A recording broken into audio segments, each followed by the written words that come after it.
தமிழ் உறவுகளுக்கு வணக்கம். இன்று நம்மோடு இணைப்பில் இருப்பவர் the top political analyst from Texas mister Arun அவர்கள். வணக்கம் அருண், எப்படி இருக்கீங்க? வணக்கம் டாக்டர் கணேஷ், அருமையா இருக்கேன். நீங்க எப்படி இருக்கீங்க? நல்லா இருக்கேன் அருண். ஆதவ் அர்ஜுன் 6 months சஸ்பெண்டட், எப்படி பாக்குறீங்க? முதல்ல இல்ல, அவரு திருமாவளவனுக்கு இதுல வேற ஆப்ஷன் இல்லைன்னு நான் பாக்குறேன். அதனாலதான் வெளியே அனுப்பிச்சிருக்காரு.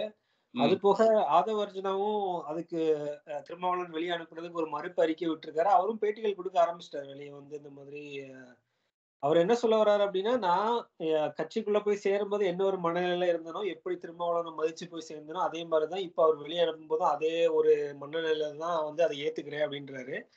அதுபோக கடைசி ஒரு வாசகமும் சொல்றாரு, 1000 கைகள் மறைத்தாலும் ஆதவன் மறைவதில்லை அப்படின்ற மாதிரி ஒரு பஞ்ச டயலாக் கூட சொல்லிட்டு போறாரு. நம்ம இங்க என்ன கேள்வி எழுப்பி பார்க்கணும்னா, முதல்ல இந்த ஆதவ் அர்ஜுனாங்கிற நபர் திமுக இருந்து வெளியே வர்றதுக்கு காரணமே வந்து ஒரு எம்பி சீட்டு கிடைக்கல. அதுதான் அவரோட பிரச்சனை. ஒட்டுமொத்தத்துல அவரோட பிரச்சனை வந்து ஒரு எம்பி சீட்டு கிடைக்கல. சபரீசன் அதுக்கு எடுத்து விட்டாரு. அதனால அவர் வெளியே வந்து வேற ஒரு இடத்துக்கு போகணும்னு சொல்லி திருமாவளவன்ட்ட வந்து சேர்ந்தாரு. அவருக்கு உண்மையிலே மக்கள் அக்கறை இருக்கா அப்படிங்கறது அந்த இடத்துல ஒரு கேள்வி எழுப்பி பாத்துக்கணும். இப்போ சபரீசன் கட்டையை போடல, அவருக்கு ஒரு எம்பி சீட்டு கொடுத்திருந்தாரு அப்படின்னா இவ்வளவு பேச்சு அவர் பேசுவாரா? மன்னராட்சி, மன்னர் பரம்பரை, அந்த பரம்பரைன்னு அவர் பேசுவாரா? வாங்கிட்டு இப்ப கமல்ஹாசன் எப்படி நவத்வாரத்தையும் பாத்திட்டு அங்க உட்கார்ந்துருக்காரு, அதே மாதிரி ஒரு எம்பி சீட்டை திமுக உதயசூரியன் சின்னத்துல இருந்து ஜெயிச்சுக்கிட்டு இப்ப இருக்கிற மன்னராட்சிகிட்டயே வந்து சீட்டை வாங்கிட்டு தானே டெல்லியில போய் உட்கார்ந்துருப்பாரு. நிச்சயமா அதுல எனக்கு மாற்று கருத்து கிடையாது. இன்னைக்கு இந்த சைடுக்கு வந்ததுனால அவரு வந்து இது மன்னராட்சின்னு சொல்றாரு, விஜயை வச்சு பேசுறாரு. சரி, ஓகே, அது வந்து அந்த சைட்ல இருந்தாருன்னா பண்ணுவாரா இல்லையா நமக்கு தெரியாது. பட் இருந்தாலும் வந்து அதுவும் ஒரு கொஸ்டின் மார்க் தான். நிச்சயமா இல்ல, அது அவரோட, நான் என்ன சொல்ல வரேன்னா, இந்த ஒரு அரசியலுக்கு வரக்கூடிய நோக்கம்னு ஒண்ணு இருக்குல்ல. இப்போ ஒவ்வொரு தலைவர்கள் வந்து இப்ப மக்கள் பிரச்சனையை பேசி மக்களோட பிரச்சனைகளுக்கு போராடி களத்துக்கு வந்து நிக்கிற அரசியல் தலைவர்களையும் இருக்காங்க, களத்துல இருக்காங்க. ஒவ்வொருத்தருக்கு மக்கள் பிரச்சனைக்காக போராடக்கூடிய தலைவர்களும் இருக்காங்க. இந்த மாதிரி பர்சனல் ஈகோல இப்போ ஆதவ் அர்ஜுனா வந்து இவ்வளவு பெரிய ஒரு வலிமையான ஒரு பணக்கார குடும்பத்துல இருந்து வரலன்னு வச்சுக்கீங்களேன், இந்த ஈகோவோட எல்லாம் வந்து சஸ்டெயின் பண்ண முடியும்னு நினைக்கிறீங்களா? இந்த செலிபிரிட்டி ஸ்டேட்டஸ் வந்துட முடியும் நீங்க நினைக்கிறீங்களா? மக்கள் பிரச்சனைகள்லாம் போராடாம இவர் ஒவ்வொரு கட்சிக்குள்ள போகும்போதே வந்து 100 கோடி 50 கோடியா தானே போறாரு உள்ள. உங்களுக்கு அந்த மாநாடு நடந்துச்சு இல்லையா, ஆன்டி லிக்கர் மாநாடு, அது ஃபுல்லா கம்ப்ளீட்டா ஸ்பான்சர் பண்ணது மிஸ்டர் ஆதவ் அர்ஜுன் தான். ஆமா, நம்ம ஆதவ் அர்ஜுனாங்கிற ஒரு கேரக்டர் வந்து திருமாவளவன் கட்சியில, அதாவது விசிகால போய் சேரும்போது நான் உங்கள்ட்ட சொல்லியிருந்தேன், எதுக்காக சேர்க்கிறாரு, இது ஒரு பெரிய ஒரு ஏடிஎம் மிஷின் உள்ள வருது, அதனால கண்டிப்பா அவரு வந்து சேர்க்காம இருந்தா அவருக்கு மைனஸ் தான், சேர்த்தா பிளஸ் தான் அப்படிங்கிற மாதிரி தான் நான் உங்கள்ட்ட சொல்லியிருந்தேன் முன்னாடியே. அவர் எதனால வெளியே வர்றாருங்கிற விஷயமும் நமக்கு முதல்ல இருந்தே தெரியும். சோ அவருக்கு ஒரு எம்பி சீட் திமுகல கொடுக்கல, அதுதான் அவரோட personal ego with Sabareesan and அந்த செகண்ட் ஜெனரேஷன் ஆஃப் ஃபேமிலி. இதனாலேயே தான் நீங்க பாக்கணும், அவரும் சரி விஜயும் சரி, விஜயுமே நான் வந்து இன்னுமே ஆதவ் அர்ஜுனாவை நான் என்ன ஒரு மீட்டர்ல வச்சுக்கணும் அதே அளவுக்கு தான் விஜயோட மீட்டர் நான் எப்படி பாக்குறேன் அப்படின்னா, அவரு படம் நடிக்கும் போது எந்த ஒரு சமூக சீர்திருத்தமான ஒரு அவரோட இப்ப பாத்தீங்களா, அண்மையில அஜித்து கூட இந்த கடவுளே அஜித்தேன்னு நிறைய இடத்துல சொல்லி கோஷம் போட்டுட்டு இருக்கீங்க, அது சொல்லாதீங்க, எனக்கு மிகவும் வேதனை அளிக்குதுன்னு ஒரு அறிக்கை விட்டுருக்காரு. அது அவர் சொல்லணும்னு அவசியமே கிடையாது. அவரோட செலிபிரிட்டி ஸ்டேட்டஸ் அப்படியே மெயின்டைன் பண்ணிட்டு கூட போயிருக்கலாம். ஆனா இவர் விஜய் வந்து அந்த காலைல ஒரு 3 மணி ஷோக்கோ 2 யாரா இருந்தா என்ன, நீ போய் இப்ப என் படத்தை பாரு, அதுதான் அவரோட ஆட்டிடியூடா இருந்தது இது வரைக்கும். அதே மாதிரி அவர் இது வரைக்கும் நான் வந்து பிளாக் மணில நான் சம்பளம் வாங்கினது இல்லைன்னு அவரால் 100% சொல்ல முடியுமா? எப்படி சொல்ல முடியும்? அது நிச்சயமா முடியாதுல்ல. சோ இந்த மாதிரி நீங்க கமல்ஹாசன் சொல்லியிருக்காரு, மாதவன் சொல்லியிருக்காரு, இவங்க 2 பேருமே வந்து நான் இது வரைக்கும் கருப்பு படத்துல சம்பளம் வாங்கினது கிடையாது, ப்ராப்பரா டாக்ஸ் கட்டி தான் நாங்க வந்து எல்லா டீலிங்கும் பண்றோம் அப்படின்னு இவங்க 2 பேரும் சொல்லியிருக்காங்க. அதை நான் எதை வச்சு சொல்றேன்னா, ஐடியே அவங்கள வந்து ரிவார்ட் பண்ணியிருக்காங்க. இந்த மாதிரி கரெக்டா ஐடி ரிட்டர்ன்ஸ் கட்டி இது பண்ற 2 பெரிய செலிபிரிட்டி, ரஜினிகாந்த் கூட கிடையாது இந்த கேட்டகரியில. சோ கமல்ஹாசன் அண்ட் மாதவன் தான். சோ இந்த மாதிரி சமூக விரோத செயல்கள் எல்லாமே நீங்க வந்து நடிகரா இருக்கும்போது செஞ்சிருக்கீங்க. இப்போ உங்களுக்கு ஒரு பர்சனல் ஈகோ, ஆதவ் அர்ஜுனுக்கு ஒரு பர்சனல் ஈகோ. நீங்க பர்சனல் ஈகோ இல்லாம இவங்களுக்கு வந்து உண்மையிலே சமூக நல அக்கறைகள் இருந்ததுன்னா அவங்க பேச வேண்டியதே ஸ்டாலினை எதிர்த்து. உங்களுக்கு புரியுதா? உதயநிதிங்கிற கேரக்டரே அவங்க எதிர்த்து பேச தேவையில்லை. இப்ப சீமான் அவர்கள் களத்துல பாருங்க, ஸ்டாலின் தான் எதிர்த்து. அது தவறு நீங்க நினைக்கிறீங்களா? எனக்கு வந்து என்ன அப்படின்னா, சம்வேர் ஏதாவது ஒரு ஸ்பார்க், அந்த ஸ்பார்க் வந்ததுனாலதான் சரி ஓகே, திடீர்னு வந்து நம்ம வந்து நம்மளை யாரோ ஒருத்தங்க எதிர்க்கிறாங்க, நம்ம வளர விடாம தடுக்கிறாங்க, ஒரு ஸ்பார்க் வருது, சுத்தி பாக்குறாங்க, ஓ இவ்வளவு பெரிய ஒரு அரசியல் அஹ், சதுரங்கம் இருக்கா அப்படின்னு சொல்லி அதுல இருந்து எதிர்க்கிறாங்க அப்படின்றது மாதிரி நம்ம எடுத்துக்க கூடாதா? எல்லாருக்கும் ஏதோ ஒண்ணு வரணும் இல்லையா? யார வளர விடல நினைக்கிறீங்க? ஆதவர்ஜன் எம்பி ஆகணும்னு நினைச்சாரு. சரி ஓகே, அவர் காசை வச்சு எம்பி ஆகணும்னு நினைக்கிறாரு. சோ அதனால திமுகக்குள்ள போறாரு. திமுகக்குள்ள போன உடனே அவரை வந்து தடுக்கிறாங்க. சரி, தடுத்த உடனே என்னது நினைக்கிறாரு அப்படின்னா வந்து இங்க வராரு. இங்க வந்தும் தடுக்கிறாங்க அப்படின்னும் போது சரி என்ன இது இப்படி வந்து ஒருத்தனை வந்து இப்படியா பண்றது அப்படின்னு சொல்லிட்டு அவரு அங்கேருந்து வந்து சுத்தி பாக்குறாரு. சரி ஓகே, ஏன் வந்து நம்ம இதையே வந்து ஒரு ஒரு மெய்ப்பொருளா எடுத்துக்கிட்டு சரி தாழ்த்தப்பட்ட மக்களையே இப்படிதான் ஒடுக்குவாங்க போல, நம்ம கிட்ட பணம் இருக்கு நம்மளே ஒடுக்குறாங்க, ஓகே பணம் இல்லாத மக்களை எப்படி ஒடுக்குவாங்கன்னு சொல்லிட்டு அதுல இருந்து ஒரு ஸ்பார்க் எடுத்து அவர் வரக்கூடாதுன்னு நீங்க நினைக்கிறீங்களா? அது கூட ஒரு ரீசனா இருக்கலாம் இல்லையா? இல்ல, அது நீங்க சொல்ற மாதிரி இருந்திருந்தா திமுகல இருக்கும்போதும் ஒடுக்கப்பட்ட மக்களுக்காக பேசியிருக்கலாம் அவரு. அப்ப எதுவுமே பேசல. அப்ப அவருக்கு என்னன்னா அவரோட முக்கியமான வேலையே இந்த மன்னராட்சிய வந்து நிலைநிறுத்துறது தான் அவரோட வேலையா இருந்தது. ஆமா, அது அவரு correct. இப்ப 2016ல இருந்து 2021 தேர்தல் வரைக்கும் இந்த மன்னராட்சிய முடிசூட வைக்கிறதுக்கு அவரு பாடுபட்டாரு. இதுல உங்களுக்கு மாற்று கருத்து இருக்கா? இல்ல, மாற்று கருத்து கிடையாது. அது எப்படி 5 வருஷத்துல மன்னராட்சி உங்களுக்கு அப்போ வந்து உங்களுக்கு மிகவும் ஒத்துப்போன மன்னராட்சி இப்போ எப்படி ஒத்து போகாம போகும்? அது அவரோட வேலை. இது வந்து அவருக்குன்னு வரும்போது தானே வந்து அவர் ரியலைஸ் பண்றாரோ அப்படின்னு. அதுதான் சொல்றேன். நீங்க அரசியல பொறுத்தவரைக்கும், ஒரு ம், தனிப்பட்ட தனி மனித வன்மத்துல வர்றது வந்து உண்மையான அரசியல் கிடையாது. அது எதுக்கு வரான்னா, என்ட்ட நெறைய பணம் இருக்கு. நீ என்னைய வந்து ஒரு எம்பிக்கு வரவிட மாட்ற. நான் எவ்வளவு வேணா காசு செலவு பண்ண ரெடியா இருக்கேன். அப்போ உன்னைய நான் கீழ இறக்குறேன் பாரு. உன்கிட்ட இருந்து உனக்காக செயல்பட்ட நான் இப்ப வெளிய போய் உனக்கு எதிராக என்னால செயல்பட முடியும்னு ஒரு பெர்சனல் ஈகோனால வெளிய வராரு. ஆனா இதனால மக்களுக்கு ஏதாவது நன்மை நடந்துராதான்னு நீங்க கேட்கிறீங்க. இத ஏன் பண்ணக்கூடாதுன்னு நீங்க கேட்கிறீங்க. இது பண்றதெல்லாம் தப்பு கிடையாது. ஆனா ஆதவ அர்ஜுனாவோட உண்மையான நோக்கம் இதுதாங்கிறத நம்ம மக்களுக்கு அதையும் தெளிவுபடுத்திப்போம். இப்ப அவரு வெளிய வந்து பண்ற வேலைய நம்ம பார்ப்போமே. இது இது அவரோட பின்புலம், பேக்கிரவுண்ட். ம். இப்போ வெளிய வந்து அப்போ விசிகான்ற கட்சியில போய் சேர்ந்தது வந்து உண்மையிலேயே ஒடுக்கப்பட்ட மக்களுக்கு உழைக்கணும்னு கிடையாது. அங்க எம்பி சீட் கிடைக்கல. விசிகாலே வந்து எம்பி சீட்டுக்கு பொது தொகுதியில கேட்டாங்க. அங்கேயும் குடுக்கல. அங்கேயும் விரட்டி விட்டாங்க. அப்ப இவருக்கு என்ன பண்றதுன்னு தெரியல. அதனாலதான் அவர் வந்து அந்த கூட்டணி அவங்களுக்கு வந்து அந்த பொது தொகுதியே கொடுக்கல. சோ ஆமா, அது பொது வந்து தொகுதி குடுக்கல. அதுதான் சொல்றேன். ரிசர்வ்டு பொது தொகுதியே குடுக்கல. தொகுதி பொது தொகுதி குடுத்து அவர ஜெயிக்க வச்சிருந்தா இவ்வளவு பேச்சு பேசியிருப்பாரா? நிச்சயமா பேசியிருக்க மாட்டாரு. பேசியிருக்க மாட்டாரு. அதனாலதான் அவர் என்ன பண்றாரு, அந்த கூட்டணிய உடைக்கிறதுக்காக தான் அவரு பேட்டி குடுக்கவே ஆரம்பிச்சாரு.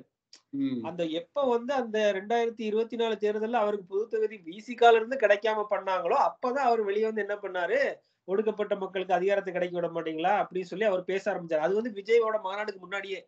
ஆமா. உங்களுக்கு ம், புரியுதா? ம். அந்த நேரத்துல அவரோட ஹோல் அஜெண்டா என்ன அப்படின்னா, குட்டைய குழப்பி எப்படியாவது விசிகாவ திமுகல இருந்து வெளிய கொண்டு வரணும். அதுக்காக என்னென்ன பேச்சு பேசணுமோ பேசணும். திருமாவளவனும் அதை ஏன் ஆதரிச்சார் அந்த கட்டத்துலன்னா, திருமாவளவனுக்கு இப்ப ஒரு பொலிட்டிக்கல் ரீதியா ஒரு பிரச்சனை வந்திருக்கு களத்துக்குள்ள. அவரு சார்ந்து இருக்கக்கூடிய அதாவது எந்த சமூக மக்களுக்கு அவர் உழைக்கிறாங்கன்ற ஒரு கருத்து இருக்கோ, அந்த மக்களுக்கு உண்டான ஒரு இடஒதுக்கீடு பிரச்சனையில அவங்களுக்கு இடமே கிடைக்க மாட்டேங்குது. அ உள்ஒதுக்கீடுல அவங்களுக்கு பெரிய அநியாயம் இழைக்கப்படுதுன்னு வந்து சீமான் களத்துல வந்து அவரோட அடிமடியிலே கை வைக்கிற மாரி ஒரு பிரச்சனைய எடுத்துட்டு வெளிய வர்றாரு. ம். அதுல இருந்து திசை திருப்பணும் அப்படின்னா, அந்த மேட்டர வந்து பெருசாகக் கூடாது. இந்த மாரி தேவேந்திர குல வேளாளர்களையும், பறையர்களுக்குள்ளேயும் அது வந்து ஊடுருவக் இந்த விஷயத்த ஊடகம் எப்படினாலும் சீமான் பேசுற விஷயத்த ஒண்ணு கூட எடுத்து பேச மாட்டாங்க. ம். அவரு ரஜினிகாந்த பே பண்ணி ஒரு நெகட்டிவ் கனோட்டேஷன்ல தான் அவருக்கு உண்டான பப்ளிசிட்டி கிடைச்சிட்டே இருக்குமே தவிர, இந்த மாரி ஒரு பாசிட்டிவான ஒரு விஷயத்த எடுத்து வச்சா அவர் கண்டிப்பா வந்து அவருக்கு ஊடக வெளிச்சம் கிடைக்காது. அது இப்பவும் கிடைக்காது. 8 விழுக்காடு எடுத்தாலும் கிடைக்காது. 16 விழுக்காடு எடுத்தாலும் கிடைக்காது. அவர் ஆட்சிய பிடிக்கிற வரைக்கும் ஊடகங்கள் அவர வந்து புறக்கணிச்சு தான் இருக்கும். அதுக்கு ஒரு முக்கியமான காரணம் என்ன தெரியுங்களா? அவரு சொல்ற அடிப்படை அமைப்பு மாற்றத்த கொண்டு வர்றதுக்கு இங்க இருக்கிற அரசு அதிகாரிகளோ, அரசு ஊழியர்களோ, இல்ல இன்னைக்கு இந்த அரசுல லஞ்சம் வாங்கி பிழைக்கக்கூடிய எந்த ஒரு ஜீவனும் வந்து அத வந்து ஏத்துக்காது. சீமானோட அந்த அந்த அமைப்பு மாற்றம்ங்கிறத ஏத்துக்க மாட்டாங்க. ஏன்னா இவங்க எல்லாமே இப்ப இருக்கிற ஒரு கரப்ட் சிஸ்டத்தினால ஆதாயம் அடையக்கூடிய யாருமே. ம். இன்னைக்கு சீமான இந்த அளவுக்கு புகழ்ந்து பேசக்கூடிய சீமான் கட்சியில இருக்கிறவங்க, கட்சியில ஆதரவு அளிக்கிறவங்க எல்லாருமே. அந்த 36 லட்சம் மக்கள் சீமான வந்து ஓட்டு போட்டிருக்காங்கல்ல. ஆமா. அவங்க யாராவது ஒரு இடம் வாங்கும்போது அண்டர் வேல்யூவேஷன் பண்ணாம இடம் வாங்குவாங்களா? ஃபுல் ஸ்டாம்ப் டியூட்டி கட்டி இடம் வாங்குவாங்களா? யாரும் வாங்க மாட்டாங்க. வாங்க மாட்டாங்கல்ல. அப்ப அத அவர் மாத்தணும்னு நெனைக்கிறாரு. ம். ம். உங்களுக்கு புரியுதா? அப்ப அவரோட அனுதாபிகளா இருந்தாலுமே, அதுல அவங்களுக்கு சில சில மன கஷ்டங்கள் இருக்கும். இந்த மாரி எல்லாத்தையுமே மாத்திட்டாரு. ஒரு ஆர்டிஓ ஆபீஸ்ல லஞ்சம் வாங்க முடியாத ஒரு டிரைவிங் லைசன்ஸ் ஆபீஸ்ல லஞ்சம் வாங்க முடியாது, ஒரு இபி ஆபீஸ்ல லஞ்சம் வாங்க முடியாது, எந்த இடத்துல லஞ்சம் வாங்க முடியாதுன்ற ஒரு நிலைமை வந்துச்சுன்னா இப்ப வாங்கிட்டு இருக்கவங்களுக்கு எல்லாம் பக்குன்னு இருக்கும்ல. ஆமா, நிச்சயமா 100%. அவங்க எப்படி வந்து சீமானோட அரசியல் அதுதான் இதோட அரசியலை வந்து அவர் வந்து உள்வாங்குறதுக்கு இன்னும் நாளாகும். இது சீமானோட அரசியல், இதுதான் மக்கள் அரசியல். இவங்க என்ன பண்ண வராங்கன்னா ஆல்ரெடி ஒரு ஊழல் கட்சியில இருந்து அவங்கள ஆட்சியை கொண்டு வர்றதுக்காக பாடுபட்டு இவங்களுக்கு உண்டான இப்ப ரவீந்திரன் துரைசாமி சொல்லுவார்ல, நான் வந்து பாமகல இருந்தேன், பாமக வன்னியர்களுக்கான கட்சி தான், அங்க இருந்து நான் செய்தி தொடர்பாளராக இருந்தேன், துணைத் தலைவராக இருந்தேன், ஆனா வந்து ராமதாஸ் அவர்கள் எனக்கு கொடுத்த பதவியை கொடுக்கல, அதனால நான் வெளியே வந்து அவருக்கு எதிராகவே நான் செயல்படுறேன்னு சொல்லிட்டு இருக்காருல்ல. அதை அவரு சொல்லிட்டு செய்யறாரு. இதான் ஆதரவு சொல்லிட்டு செஞ்சா நான் ஏத்துக்கிறேன். இப்ப ரவீந்திரன் துரைசாமி எப்படி வந்து இந்த ஒரு கட்சியில இருந்து வெளியே வந்து எனக்கு உண்டான பதவியும் எனக்கு உண்டான ரிவார்டர் ராமதாஸ் அவர்கள் கொடுக்கல, அதனால மனித நீதிங்கிற அடிப்படையில் நான் அவருக்கு எதிராகவே அவரை தோக்கடிச்சிட்டு இருக்கேன், இன்னைக்கு வரைக்கும் அவர் வந்து சக்தியா இருக்க முடியலன்னு சொல்றாருல. இதை ஆதரவு சொல்லிட்டு போட்டோம். நான் வந்து எம்பி ஆகணும்னு நினைச்சேன், எம்பி ஆக எனக்கு சீட்டு கொடுக்கல, விசிகாக்கு வந்ததுக்கு அப்புறம் தடுத்தாங்க, அப்ப நானா நீயான்னு பாத்துலாம் நான் வெளியே வந்தேன்னு சொல்லிட்டு போங்க. அதை விட்டுட்டு நீங்க ஒடுக்கப்பட்ட மக்களுக்கு நான் சேவை செய்ய வந்திருக்கேன், ஒடுக்கப்பட்ட மக்களுக்கு அதிகாரத்தை கொடுக்க வந்திருக்கேன் நீங்க கதை விட்டு வராங்க. சோ அந்த ஒரு மூடுமந்திர அரசியல விடுங்க, நீங்க யதார்த்தமா வாங்க. இதுவும் சரியான ரீசன் தான். ஒரு காசு இருக்கிறவன் பொலிட்டிக்கல்ல வர்றது வந்து பெரிய ஆளாகிறதெல்லாம் இங்க யாரும் தடுக்க போறது இல்ல. அப்படி தடுத்திருந்தா ஸ்டாலினும் உதயநிதி ஸ்டாலினும் வந்திருப்பாங்களா? இல்ல. சோ அத நீங்க வெளிப்படையா வந்துருங்க, அதுதான் நம்ம கேக்குறது. நீங்க சொல்ற இதை வந்து நான் வந்து இந்த சைடுக்கு வரேன், யாருக்கு திருமா சைடுக்கு வரேன். திருமாக்கு சப்போர்ட்டிவா தான் பேசிட்டு இருக்கிறாரு. சோ திருமா ஏன் வந்து இவரை வந்து வெளியே அனுப்பணும்? திருமா வந்து அங்கேருந்து ஸ்டாலின் கிட்டே வந்த பிரஷர்னால தானே அனுப்புறாரு, அப்படியும் நம்ம பார்க்கணும் இல்லையா? சோ அது வந்து எந்த வகையில நியாயம்? நிச்சயமா ஆதவ அர்ஜுன கொஞ்சமாவது ஒரு ஓகே நல்லாதான்ப்பா பேசுறான், நம்மளோட கருத்துக்கள் தான் எடுத்து வைக்கிறான், வந்து ஆட்சியிலும் பங்கு அதிகாரத்திலும் பங்குன்னு தான் சொல்றான். இன்ஃபேக்ட் வந்து அவர் என்ன சொல்றாரு அப்படின்னா வந்து வெளியே இருக்கிற ஆர்கனைசேஷன் ரெப்ரசன்டேட்டிவா தான் நான் இதை பேசினேன், வாய்ஸ் ஆஃப் த பீப்புள் அப்படின்ற சொல்லி அந்த ஆர்கனைசேஷன் ரெப்ரசன்டேட்டிவா தான் பேசினேன், ஒடுக்கப்பட்ட மக்களுக்கு நான் வந்து ஒரு அங்கீகாரத்தை கொடுக்கணும், இது மன்னர் ஆட்சி ஒழிக்கப்படணும் அப்படின்னு அவர் பேசுறாரு. பட் திருமாவளவன் ஏன் வந்து இந்த ஆக்ஷனை எடுக்கணும்? திருமாவளவனை பொறுத்த வரைக்கும் நீங்க அவர் வந்து ஒரு மிக மதிநுட்பமான ஒரு சீசன்ட் பொலிட்டிஷியன், சரியா? அவருக்கு எப்ப பவர் பாலிடிக்ஸ் பண்ணா இதுதான் அவருக்கு சரியான நேரம் பவர் பாலிடிக்ஸ் பண்றதுக்கு. அவர் ஆல்ரெடி 2 சீட்டு இல்ல 4 சீட்டு இந்த மாதிரி இவங்க திமுக அணிக்கு கான்ட்ரிபியூட் பண்றதை விடையும் மிக குறைவான சீட்டுக்கு தான் இவங்களை எடை போடுறாங்க முதல்ல. அது ஒவ்வொரு வாட்டியும் அந்த அவமானத்தை அவர் சந்திக்கிறாரு. அந்த பேரம் பேச உங்களுக்கு பொதுவா இந்த அரசியல் சீட்டு பேரம் எப்படி நடக்கணும் உங்களுக்கு தெரியும்ல. ஸ்டாலின் எல்லாம் டைரக்டா வந்து பேச மாட்டாரு. அவங்க கொஞ்சம் மூத்த அமைச்சர்களை அதுக்கு ஒரு தேர்தல் குழுவை போட்டு இந்த கூட்டணி கட்சிகளை பேசுறதுக்குன்னே இந்த அடாவடியான துரைமுருகனோ இல்ல அந்த மாதிரி கொஞ்சம் அடாவடியான ஆட்களை போட்டு ஏவாவேலு அந்த மாதிரி போட்டுதான் பேசுவாங்க, ஆராசா அந்த மாதிரி போட்டுதான் பேசுவாங்க. சோ அந்த ஒரு குழுல போய் நின்றுட்டு ஏதோ ஒரு கேண்டிடேட் இன்டர்வியூக்கு போற மாதிரி திரும்ப போய் நிக்கணும், நின்று அதுக்கு வந்து சீட்டு பேரம் பேசணும். அதுக்கு அப்போ வந்து அவர் திரும்ப பர்சனலாவே அந்த ஒரு அவமானத்தையும் அந்த ஒரு அடக்குமுறையை அனுபவிச்சிருப்பாரு. அனுபவிச்சுட்டு வரும்போது வெளியே வந்து அவரு குமரி இருப்பாரு அவர் மனசுல, என்னடா நம்ம இவ்வளவு ஒரு ஒரு ஐகானா இருக்கும், இந்த பறையர் மக்களுக்கு ஒரு வந்து எடுத்து இதா இருக்கும், ஒரு சிம்பாலிசமா இருக்கும். மொத்த ஓட்டு அவள் கையில இல்லைனாலும் இவரை நம்பி சிறுபான்மையினர், ஏன்னா பிஜேபி எதிர்ப்புங்கிற புள்ளியில சிறுபான்மையினர் வாக்கு, இவரு களத்துல வேலை பார்க்கறதுக்கு நிறைய விசிக மக்கள் அந்த மாதிரி நிறைய பேரை நம்ம காண்ட்ரிபியூட் உழைப்ப போடுறோம், பேட்டி போடுறோம். அதே மாதிரி இவங்களை என்ன பண்ணாலும் நம்ம டிஃபெண்ட் பண்றோம், வேங்கவேல் பிரச்சனை வந்து காப்பாத்தி விடுறோம். ஒவ்வொரு பிரச்சனையும் இந்த கவர்மெண்ட்டை டிஃபெண்ட் பண்ண வேண்டிய தர்ம சங்கடமான திமுக என்ன பண்ணாலும் ஸ்டாலின் வாய் திறக்க மாட்டாரு. அவருக்காக நம்ம வந்து மவுத் பீஸா செயல்பட வேண்டியிருக்கு. இவ்வளவு கஷ்டத்துக்கு நம்ம ஆளாகிறோம், இருந்தாலும் நம்மள வந்து இவ்வளவு சீட்டுக்கு தான் மதிக்கிறாங்களான்னு அவருக்கு ஒரு எண்ணம் இருக்கு. இத வந்து விசிகாக்குள்ள இருக்கிற நிர்வாகிகளால வந்து இவரை வச்சு இத பவர் பாலிடிக்ஸ் பண்ண முடியாது. ஏன்னா எல்லாருமே திமுக ஆட்கள். கிட்டத்தட்ட ரவிக்குமார்ல இருந்து ஷானவாஸ்ல இருந்து எல்லாருமே வந்து தலைவர் திருமான்னு சொல்றாங்களே தவிர அவங்க எடுத்து வைக்கிற கருத்துக்கள் நீங்க வந்து நுட்பமா பாத்தீங்க அப்படின்னா அது திமுகவோட கருத்துக்கள். திமுகவுக்கு நான் வந்து அந்த வார்த்தையெல்லாம் யூஸ் பண்ண திமுகவுக்கு அடிமட்ட அளவுக்கு சப்போர்ட் பண்றாங்கப்பா. ஆமா, அது நம்ம வந்து நம்மளோட கருத்து கிடையாது. அவங்க பேசுறதுல இருந்து நம்ம டெடியூஸ் பண்றது, இன்டர்பிரேட் பண்றது. அது வந்து வெளிப்படையாவே நீங்க வந்து ஊடக விவாதங்கள்ல பார்த்தாலும் திமுகவோட சார்பா வந்து பேசுற ஆட்களோட விசிகால இருந்து திமுகவுக்கு முட்டு கொடுக்குற ஆட்கள் தான் பயங்கரம் முரட்டு முட்டு. காங்கிரஸ்ல இருந்தும் இதேதான் நடக்குது. காங்கிரஸ் திமுகவானே தெரியல. ஆமா, கம்யூனிஸ்ட்ல அது இந்த லெனின்லாம் இருக்காருல்ல, லெனின், அப்புறம் வந்து நம்ம அருணன் அவர்கள், அவங்க எல்லாம் வந்து அப்படியே ஒரு கம்யூனிஸ்ட் மார்க்சிசவாதிகளா இல்ல பெரியாரியவாதிகளானே வந்து தெரியாத அளவுக்கு ரொம்ப ஈடு கொடுத்து பேசுவாங்க. பட் நம்ம இதுல என்ன பாக்குறோம் அப்படின்னா, திருமாவளவனுக்கு வந்து ஆதவர்ஜுனாங்கிறது ஒரு ட்ரம்ப் கார்டு. அவரை வந்து பயன்படுத்திக்கலாம். அவரு மிகவும் ஒரு வசதி படைத்தவர். சரியா? அதனால கட்சிக்கும் லாபம். அதே மாதிரி அவருக்கு திமுகவோட ஒரு பர்சனல் கிரட்ஜ் இருக்கு. அப்ப அத வச்சு இவங்க வந்து இப்போ ஏதோ திருமாவளவனுக்கு வந்து ஆதவர்ஜனாங்கிறது வந்து ஒரு தங்க முட்டையிடுற வார்த்தை. இவரால என்ன வேணா பண்ண முடியும். கட்சியை வளர்க்க முடியும். அதே மாதிரி திமுகவை எதிர்த்து அடிக்கிறதுக்கு அவருக்கு வலு இருக்கு. திருமாவளவனால திமுகவை எடுத்து அடிக்க முடியாது. ஏன்னா உள்ளுக்குள்ள கட்சிக்குள்ளே அவருக்கு வந்து பிரச்சனை வரும்.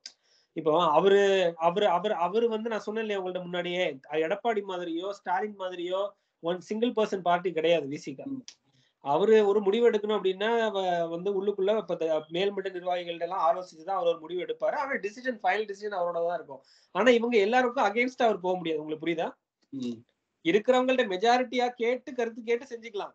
ஆனா அதுல வந்து அவர் அகைன்ஸ்ட கேட்டுட்டு மெஜாரிட்டி இவங்க எதை சொல்றாங்க, நம்ம தன்னிச்சையா ஒரு முடிவு எடுக்கலாம் இவர் போக முடியாது. அந்த அளவுக்கு கட்சியில அவர் இன்னும் கண்ட்ரோல்ல இல்லன்னு தான் என்னோட பார்வை. சரியா? சோ அதனால அவர் ஆதவர்ஜுனாவை அவர் பயன்படுத்திக்கிட்டார். நல்லா பயன்படுத்திக்கிட்டார். அதுல எந்த ஒரு இதுவும் இல்ல. கடைசியில் தூக்கியும் போட்டாரு அப்படின்ற மாதிரி. இது நீங்க அவரோட அறிக்கை பாத்தீங்களா? திருமாவளவன் அறிக்கை பாத்தீங்களா? அவர் ரொம்ப தடவி கொடுத்துதான் வெளியே அனுப்புறாரு. அவர் இது ஆதவர்ஜுனாவும் திருமாவளவனும் தெரிஞ்சே செய்யற விஷயம் தான். ஒண்ணு நீ பேசுற பேச்சுல நமக்கு சீட் அதிகமா வரணும். இல்லைன்னா கூட்டணியில இருந்து வெளியே வரணும். ரெண்டுல ஒண்ணுதான். நம்மளா வெளியே வர முடியாது. அவங்களா வெளியே அனுப்புனா வந்து அடுத்த வேலையை பார்ப்போம். அடுத்தது எங்கன்னு நம்ம போய் செட்டில் ஆகும். அது வரைக்கும் நம்ம வந்து குடைச்சல் கொடுக்கறது தான் திமுகவுக்கு. ஒண்ணு ஃபர்ஸ்ட் ப்ரையாரிட்டி அதிகமா சீட்டு வாங்குறது. சரியா? அதுதான் ஃபர்ஸ்ட் ப்ரையாரிட்டி. இல்ல அப்படின்னா இன்னொரு முக்கியமான அஜெண்டா, அதாவது இதை எப்படி ஃப்ளோட் பண்றாங்க. நீங்க திருமாவளவன் இதை ஆரம்பிச்சது எதுக்குன்னா, இந்த சீமான் கொண்டு வர அந்த இடஒதுக்கீடு பிரச்சனையை வந்து ஹை லெவலா பெரிய அளவுக்கு பேச்சு பொருள் ஆகக்கூடாது அப்படிங்கறத மறைக்கிறதுக்கு தான் இந்த விஷயத்த ஃபர்ஸ்ட் ஃப்ளோட் பண்ணாங்க. எது? ஆட்சியிலையும் பங்கு அதிகாரத்திலையும் பங்கு அப்படிங்கிறது.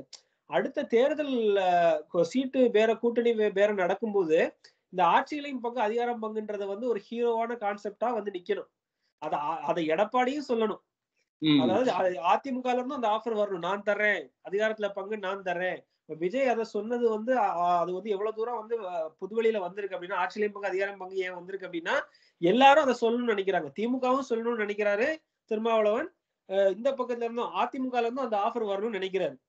உங்களுக்கு புரியுதா? சோ அதுதான் அவரோட எய்ம். இது வந்து தெரிஞ்சுதான் ஆதவர்ஜுனாக்கு இந்த அளவு பேச விட்டதே தெரிஞ்சுதான். அதே மாதிரி இந்த 6 மாசம் அவரை வெளியே அனுப்புறது, கட்சிக்குள்ள இருந்தா ஆதவர்ஜுனா இனிமே பேச முடியாது.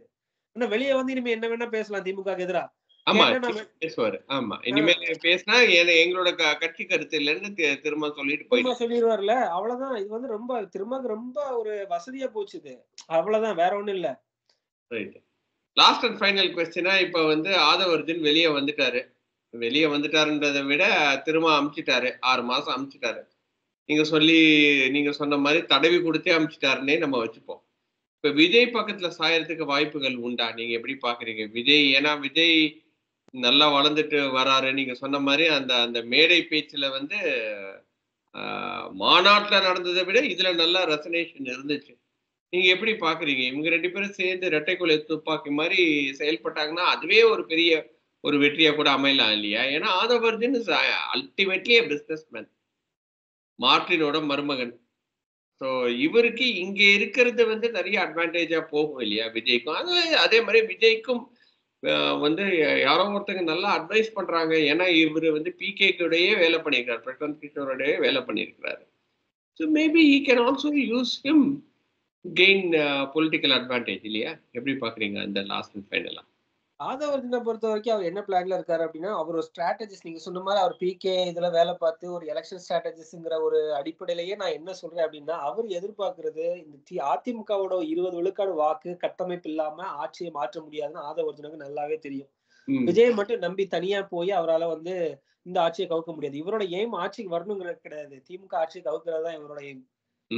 ஆதவர்ஜுனா அவர்களுக்கு முதலமைச்சராகி இருக்கிற தலித் மக்கள்ல இருக்கிற பிரதிநிதிகள் எல்லாம் அமைச்சராக்கணும் அந்த எண்ணம் இருக்குன்னு நீங்க நினைக்கிறீங்களா? கிடையாது.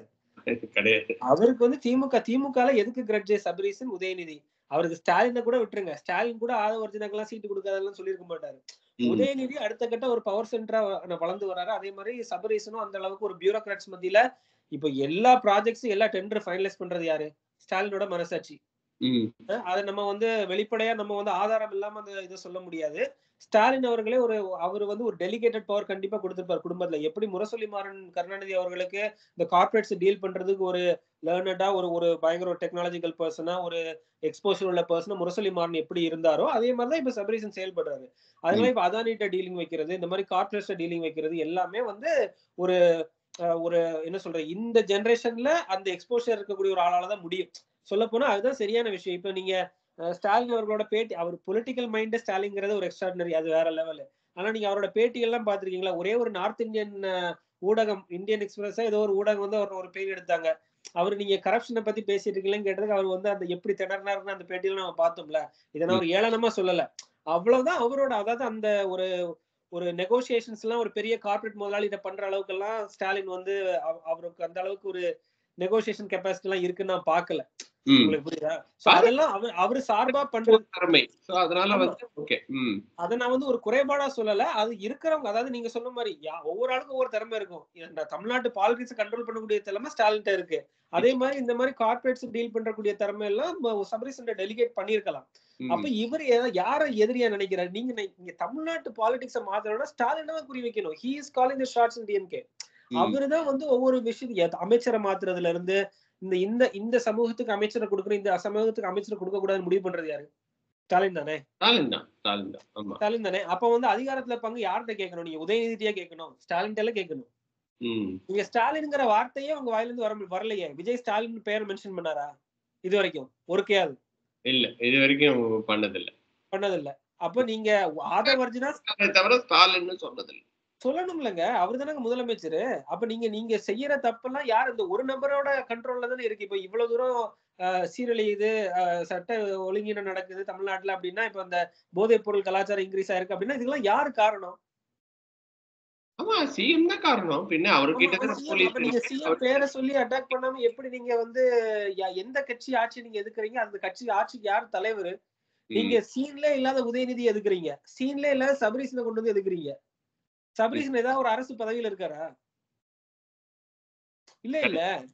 ம். அப்ப இதெல்லாம் மக்கள எப்படி பாதிக்கும்? நீங்க வந்து ஸ்டாலின சொல்லணும். ஸ்டாலினோட ஆட்சி சரியில்ல நீங்க சொல்லணும். எடப்பாடி சொல்ற மாரி நீங்க சொல்லணும்.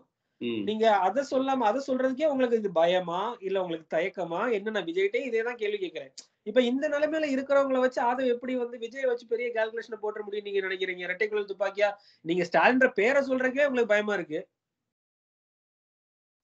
ஸ்டாலின்னு சொல்லனாலும் திமுகன்னு சொல்றாரு. பட் இருந்தாலும் கரெக்ட் தான் நீங்க சொல்றது. அது திமுகன்னு சொல்றதுக்கு பதிலா திமுகன்றது வந்து ஒரு ஒரு ஓவர் ஆர்ச்சிங். ஆனா வந்து அது பவர்ல இருக்கிறது ஸ்டாலின் தான். ஸ்டாலின ஆமா. சொன்னா தான் கரெக்ட்டா இருக்கும்.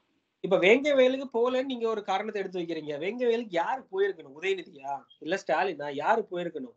அதே மாரி நீங்க வந்து எல்லாமே ஒரு மறைமுகமான ஒரு இன்டர்பிரேஷனுக்கு விடுறீங்களே தவிர, டைரக்ட் அட்டாக் நீங்க பண்ணவே இல்லையே! இப்ப எடப்பாடி அவர்களும் விடியா ஆட்சி ஸ்டாலின்னு சொல்லி பேர சொல்லி பேசுறாரு. அதே மாரி அண்ணாமலைன்னு பேர சொல்லி பேசுறாரு. நீங்க ஒரு பப்ளிக் சர்வன்ட் தான் ஸ்டாலின் அவர்களும். அவர் பேர சொன்னா வந்து ஒண்ணும் பிரச்சனை கிடையாது. அவரு வந்து நம்மளோட அதாவது நம்ம வரி பணத்துல சம்பளம் வாங்கக்கூடிய ஒரு முதலமைச்சர் தான் அவரும். ம். சரியா? நீங்க ஒரு கட்சி தலைவர்னா, இன்னொரு கட்சி தலைவர நீங்க பேசி தான் ஆகணும். அதக்கூட பேசுறதுக்கு விஜய்க்கு இன்னும் ஏன் தயக்கம்னு தான் நான் கேட்கிறேன். அது வந்து அவர் தான் ஆன்ஸர் பண்ணணும். ஆமா. அப்ப நீங்க இந்த அளவுக்கு இந்த தொடை நடுங்குங்கிற வார்த்தைய தான் நான் யூஸ் பண்ண வேண்டியது இருக்கு. இந்த அளவுக்கு உங்களுக்கு வந்து ஒரு அ உச்சத்துல இருக்கக்கூடிய ஸ்டாலின பார்த்து உங்களுக்கு நீங்க பயப்படுறீங்களா? இல்ல இந்த இந்த பவர தொட்டா நமக்கு ஏதாவது பிரச்சனை வரும்னு நீங்க நினைக்கிறீங்களா? நீங்க அண்ணாமலைங்கிற பேர நீங்க யூஸ் பண்ணல. நீங்க எல்லாமே ஒரு ஒரு என்ன சொல்றது? ஒரு பூடகமா பேசிட்டு அரசியல் பண்ணிடலாம்னு நீங்க நினைச்சீங்கன்னா எப்படி முடியும்? அது எப்படி நீங்க யார டார்கெட் பண்ணி பேசுறீங்க? திமுகன்றது வந்து ஒரு லிவிங் மேட்டரா? அதுக்கு டிசிஷன்ஸ் எடுக்கிறது ஒரு மூளை. அந்த மூளைல ஸ்டாலின். அப்ப அவர் எடுக்கிற தவறான முடிவையும், அவர் எடுக்கிற சரியான முடிவையும் தான் நீங்க விமர்சிக்கணுமே தவிர, கட்சி, ஆட்சி அப்படின்னே நீங்க பொதுவா பேசிட்டு நீங்க வந்து இந்த அரசியல கொண்டு போய் நீங்க நகர்த்திற முடியாது. யார முதலமைச்சர் பதவியில இருந்து நீங்க கீழ இறக்கணும்னு நினைக்கிறீங்களோ, அவங்க பேர கூட இதுவரைக்கும் நீங்க சொல்லல. உங்க மாநாட்டிலயும் சொல்லல, இந்த பேச்சுலயும் சொல்லல. நீங்க என்ன கணக்கு போடுறீங்க அப்படின்னா, இந்த இந்த நீங்க ஏதோ இந்த ம உங்க படத்த பார்க்கக்கூடிய மக்கள் வந்து இந்த மாரி ஒரு மிடில் கிளாஸ் இல்லன்னா லோவர் மிடில் கிளாஸ் தான் உங்க படத்த அதிகமா பார்த்துருக்கீங்க. எலைட் கிளாஸ் மக்கள நீங்க தொடவே மாட்டீங்க. ம். அவங்க வந்து எல்லாமே ஓவரா இப்ப யாரும் பெருசா படம் பார்க்க மாட்டாங்க. அவங்கள வந்து நம்ம வந்து எமோஷனலா மேனிபுலேட் பண்ண முடியாது அப்படிங்கிறது உங்களுக்கு நல்லாவே தெரியும். அதனால எல்லாருமே டார்கெட் பண்றது ஒடுக்கப்பட்ட மக்கள், ஒடுக்கப்பட்ட மக்கள், ஒடுக்கப்பட்ட மக்கள். ஏதோ அவங்களுக்கு தான் எங்களுக்கு தொக்கா போச்சு. புரியுதா உங்களுக்கு? அவங்க சொன்னா எப்படினாலும் அவங்கள மெனிபுலேட் பண்ணி கொண்டு வந்துரலாம். ஒரு நடிகர் சொன்னா ஓட்டு போட்டுருவாங்க அப்படின்னு கொண்டு வந்துரலாம். இல்லன்னா உங்களுக்கு அதிகாரம் கிடைக்கலன்னு சொன்னா கொண்டு வந்துரலாம் அப்படின்னு நினைக்கிறீங்க. சரி அப்படி இல்ல இவங்க. நெறைய விழிப்புணர்வு வந்துருச்சு அவங்களுக்கு. புரியுதா? ம். அவங்களோட பிரச்சனை என்ன? இப்ப இவ்வளவு நீங்க உங்களுக்கு உங்களுக்கு நான் என்ன சொல்லணும்னு நெனைக்கிறேன் அப்படின்னா, இந்த அரசு வேலைகள்ல இருக்காங்கல்ல, அதிகாரிகள்லாம். இப்ப அவங்கலாம் வந்து இந்த ரிசர்வேஷன்ல உள்ள போயிருப்பாங்கல்ல. அவங்களுக்கு தெரியும்ல. நமக்கு வந்து எவ்வளவு இப்ப நம்ம பக்கத்துல இருக்கக்கூடியவங்க வேற ஒரு கேஸ்ட்ல இருந்து வந்திருக்காங்க. வேற ஒரு கிளாஸ்ல இருந்து வந்திருக்காங்க அப்படின்னா, நமக்கு எவ்வளவு இடம் கிடைக்குது, அவங்களுக்கு எவ்வளவு இடம் கிடைக்குது அரசு வேலைன்னு அவங்க பார்ப்பாங்கல்ல. அவங்களுக்கு தெரியும்ல. ஆமா, நிச்சயமா. ம். அப்ப அவங்க உணர்வாங்க. நமக்கு உண்மையிலே இட ஒதுக்கீடுல ஒரு பிரச்சனை நடக்குது. இத ஏன் வந்து திருமாவளவன் பேச மாட்றாரு? ஏன் வந்து நமக்காக கட்சி நடத்துறேன்னு சொல்றவங்க யாருமே விஜய் பேசியிருக்காரா இதுவரைக்கும்? அவரு மொத்தமா கணக்கு பண்றது எப்படின்னா, அம்பேத்கர காட்டுனா ஓட்டு போட்டுருவாங்கன்ற ஒரு கணக்க போடுறாங்க எல்லாரும். ஆதவர்ஜுனாவும் அந்த கணக்க தான் போடுறாரு. இவரும் அந்த கணக்க தான் போடுறாரு. ஆதவர்ஜுனாவ பொறுத்தவரைக்கும் திருமாவளவன வந்து நியூஸ் வேல்யூலயே ஹைலைட்டா வச்சுக்கிறதுக்கு அவருக்கு ஒரு சரியான தங்க முட்டையிடுற வாத்து. விஜயும் ஆதவர்ஜுனாவையும் சொல்றேன். இதனால தான் நீங்க நான் சொல்றேன். அதாவது ஊடகத்துல புறக்கணிக்கப்படுற சீமான் அவர்கள், ஊடக வெளிச்சம் கிடைக்கிறதுக்கே ரஜினிகாந்த் பக்கத்துல போய் நிக்க வேண்டியிருக்கு. ம். சிவகார்த்திகேயன கூப்பிட்டு பக்கத்துல நிக்க வைக்க வேண்டியிருக்கு. நம்ம ஊடகங்கள் அந்த லட்சணத்துல தான் இருக்கு. 36 லட்சம் மக்களோட பிரதிநிதியா இருக்கிற சீமானுக்கே ஊடக வெளிச்சம் கிடைக்கணும் அப்டின்னா, ரஜினிகாந்த் தேவைப்படுறாரு. ஆமா. ம். அப்போ ம். திருமாவளவன் எம்மாத்திரம்? திருமாவளவனும் தொடர்ந்து 10, 15 நாளா, 20 நாளா நியூஸ்ல இருக்கணும் அப்டின்னா, விஜய் தேவைப்படுறாரு. அதே மாரி ஆதவர்ஜுனாங்கிற ஒரு கேரக்டர் தேவைப்படுது. ஆதவர்ஜுனாக்கு இவ்வளவு வெளிச்சம் ஏன்? அவர் விஜய் பக்கத்துல நின்னனால தான். சரியா? அதனால நம்ம இங்க தமிழ்நாட்டுல மதிக்கப்படுறதே நடிகர்கள் தான் மதிக்கப்படுறாங்க. அவங்களுக்கு சமூக அக்கறை இருக்கோ, இல்லையோ, இல்ல வந்து அவங்களால வந்து ஒரு மக்கள் சக்தியா மாறுறாங்களோ, இல்லையோ, நான் ரஜினிகாந்த் வீட்டு முன்னாடி பலியா கிடந்தாய்ங்க. அவர் தும்முனா, இருமுனா, ம். அவர் வந்து இமயமலை போனா, இமயமலை போயிட்டு திருப்பி வந்தா, கதவ தொறந்து வெளிய வந்தா, சிரிச்சா, கார்ல ஏறுனா, கார்ல இருந்து இறங்குனா, கேட்ட தொறந்தா, இது எல்லாமே நியூஸ். இப்படி ஒரு கேடுகெட்ட மீடியாவ வச்சுட்டு நம்ம என்ன பண்றது? சரி, ஓகே. சூப்பர். நல்லா இருந்துச்சு நம்மளோட இன்டர்வியூ இன்னைக்கு. சரி பார்ப்போம். எ எ இந்த ஸ்டெப்லேருந்து அடுத்த ஸ்டெப் என்ன ஆக போகுது? ஆதவ அர்ஜுன் என்ன பண்ண போறாரு? விஜயோட சேர போறாரா? இல்லாட்டா நீங்க சொன்ன மாரி வெளிய வந்து இன்னும் வந்து திமுகவ அட்டாக் பண்ண போறாரான்னு. இன்னொரு வீடியோவில் சந்திக்கிறேன் அருண். அதுவரை நன்றி, வணக்கம். வாழ்க வளமுடன்.